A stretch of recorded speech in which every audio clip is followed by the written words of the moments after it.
So here's a type of video I've never really made before, but a lot of people have been asking me, Nick, how do you laser people? How are you doing so good? Let me know your settings, what sensitivity you're on, and all that kind of stuff. So I'm gonna make this video. I'm gonna show you guys all my settings, audio settings, control settings, every single thing I have set up so that you guys can actually see how I play this game behind the scenes technically.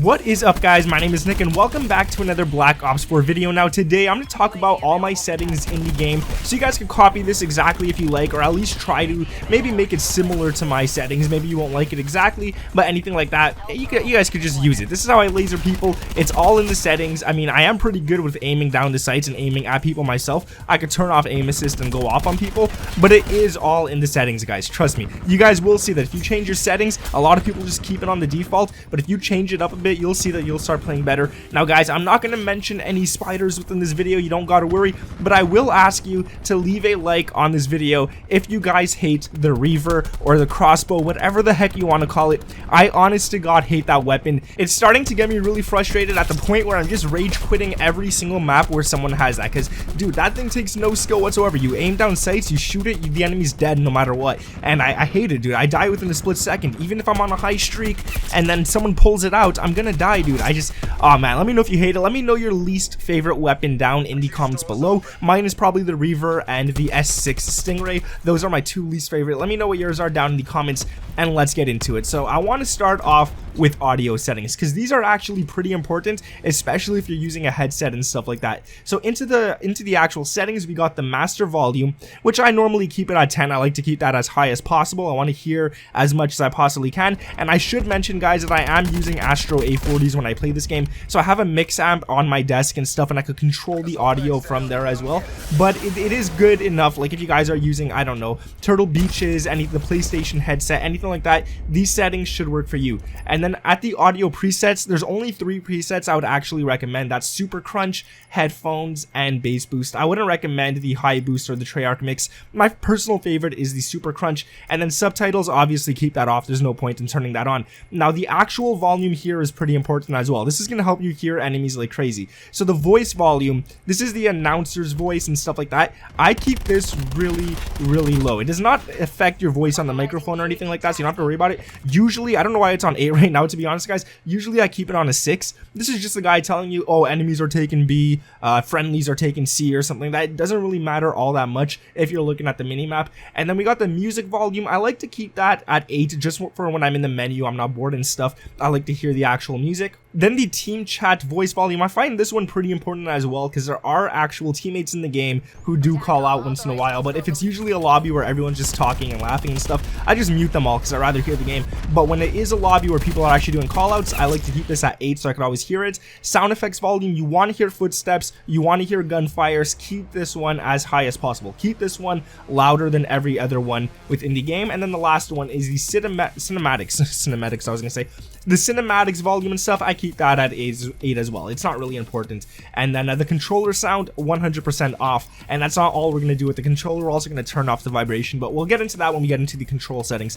Now, the actual brightness of the game, I don't know why it always tells you. Every Call of Duty game says, adjust the brightness level until the image is barely visible. That means that it's going to be down here. If you run into a room and you have your brightness set to 0 and it's a dark room, they're going to drop you, dude. There's going to be some kid in the corner sitting there waiting to drop you and you won't even see him. So I keep this at 80% normally. Colorblind I keep off. It just really affects the minimap, nothing else. I mean, if you like these colors here, go for it, but I just like to keep it the regular one. Player name indicator, I keep the full name. I don't want to have like any abbreviations or icon only. I might not know who the enemy is at that point. And then split screen, I just keep it horizontal, obviously. Now, the most important tips are the actual controls. This is where it gets very important. You guys could check it all out right here.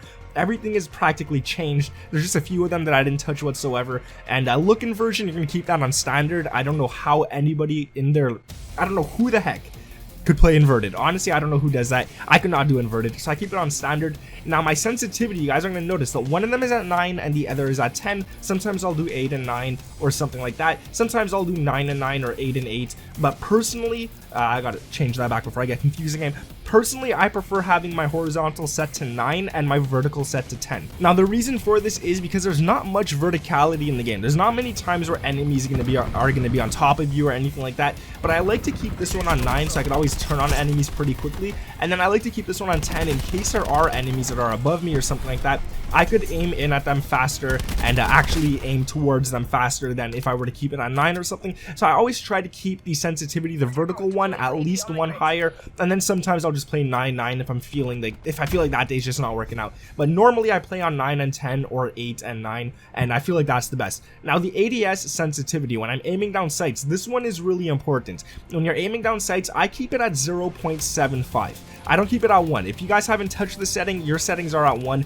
I keep mine at 0.75, and the reason for this is really so when I'm aiming down at enemies and I'm shooting at them, I don't lose them. And this is pretty much how it looks like my accuracy is always so good, because I'm not losing the enemies while I'm aiming down at them and stuff. They're moving fast, yeah, 0.75. I sometimes miss them if they're sprinting across and stuff, but if they're not moving at all, if I'm in a gunfight, I'll definitely be hitting them more than they're hitting me with this setting right here. And then the high zoom sensitivity, this only affects it when you're using a 4x scope, which I feel like when you use a 4x zoom, it's just really weird, man. It aims too fast. You do actually lose the enemies. So I keep this one at 0.5 rather than at 1, just so I don't actually lose the enemies if I do ever pick up a weapon with 4x zoom. I don't use that sight myself, but yeah, target assist, normal, aim assist, normal. Now, the target assist is pretty much the aim assist for multiplayer, and the auto aim right here doesn't count in multiplayer. It says it right there, like, this will not affect multiplayer. Aim assist, it has nothing to do with multiplayer, but target assist does.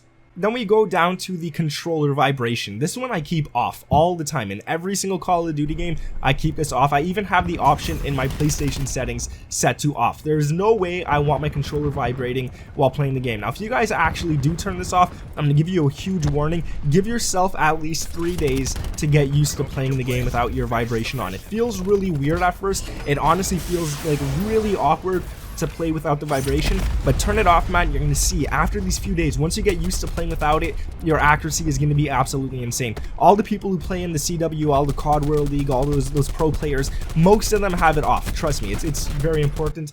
Sprint cancels reload. Why would I want that? I'd rather reload while sprinting. Auto mantle off 100%. No way I want to mantle by mistake while in a gunfight.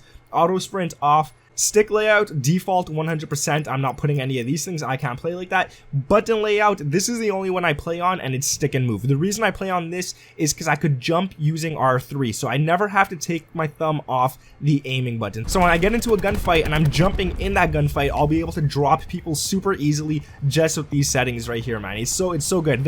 If they want to jump in the gunfight, they got to take their thumb off, press X, and then put their thumb back on. Within all that time that they do that, I'm already dropping them, so no worries. And then this obviously flipped. You can play default, but I just feel it's way more comfortable to play flipped, and you do get like a 0.10 millisecond advantage on the enemies, which doesn't seem like much, but when the guns in this game take 0.32 milliseconds to kill someone, it's a huge difference. So play on flipped as well, guys. Copy my settings, copy everything you guys see here if you'd like. Now I'm going to tell you the ADS sensitivity at 0.75 might feel really weird for you guys. You could always set it back to 1 or anything like that, but I like to play like this. I keep it on 9 and 10 or 8 and 9 like I said earlier, and then the audio as well, you guys could copy this here. This is pretty important as well, so you guys could always hear where the enemies are. Now guys, like I said at the beginning of this video, man, I hate the crossbow. I always die to the crossbow. If you guys hate it as well, drop a like. If you like using it, then that's cool, but if you hate dying to it, that's what I'm talking about. Drop a like. Let me know your least favorite weapons down in the comments below as well, guys.